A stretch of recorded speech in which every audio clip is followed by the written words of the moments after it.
obviously, well, Mayweather's kind of different. It's like, what's his prime? His prime was the whole time he was really fighting.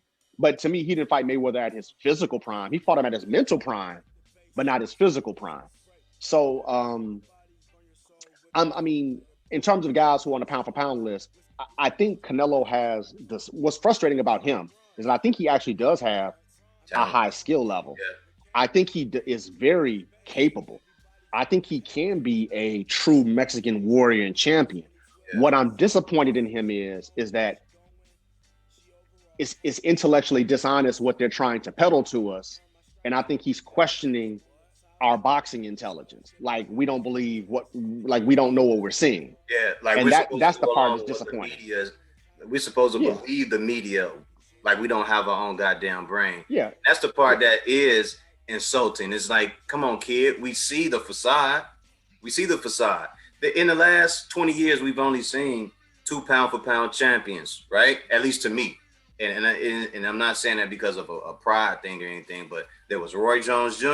and there was Floyd Mayweather, and they held it down I know Roy consistently was pound for pound champion for 10 years. And for people who don't understand what pound for pound is, it started with a guy named Sugar Ray Robinson. All right. He was the original pound for pound king. And the reason why they created that title for Sugar Ray Robinson was because he went from welterweight all the way up to light heavyweight, and he fought everybody. There was no fighter that he ducked, whether he won or lost. There was no one that he didn't fight. But in the process of fighting, he did so well, and he always executed such a great amount of skill and ability to fight that they were looking at him like, how the hell do you rank a guy like this? Like, we can't call him, like, what do we call him? And because he went from welterweight to middleweight to light heavyweight, they gave him the pound for pound. At welterweight, who would beat him? Who would be the number one guy? Would be him. At middleweight, who would be the number one guy? If you were to make a ranking list, when he moved up to middleweight, he proved who would be one of the number one guys or the top 5. All right, light heavyweight, he went up and he tried that. He didn't fare so well because of dehydration during the course of the fight. And I think around 11th round or whatever it was, they had to stop the fight because he was so dehydrated. He collapsed. So today we go by that same standard. What they're trying to do is move the goalposts. Well, you got to have this, or you got to have that, or, well, you're not the champion, or you don't have this, or you don't have that. Who is truly the pound for pound best currently? To me, I don't see none of these guys as a pound for pound. If I was to throw names in there, the only person, it would be a Canelo, because he did move up and he fought guys, but he didn't fight the best. The other guy would be Bud Crawford. He did move up in weight, but the fights that we want to see him fight, he hasn't fought. Yeah.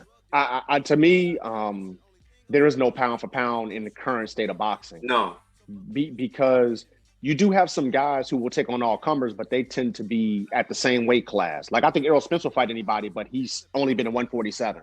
That's it. So I can't call him pound for pound because he's only fought at welterweight, right?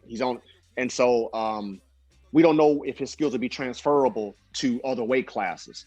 While we have seen Canelo and Crawford fight at different weight classes and their skills were transferable. The problem is neither one of them fought superior competition.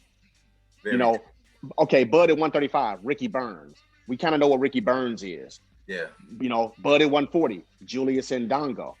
We kind of know what Julius Ndongo is. So, in a sense, neither one of these guys in all the weight classes where they won belts, they didn't beat anybody. I mean, they beat solid guys, but they didn't beat anybody. Guys, but they didn't beat guys that was superior that you would go, yo, he's gonna have a hard time with this fight. Yeah. Now to Bud's defense, there was nobody at the time in the weight division at 135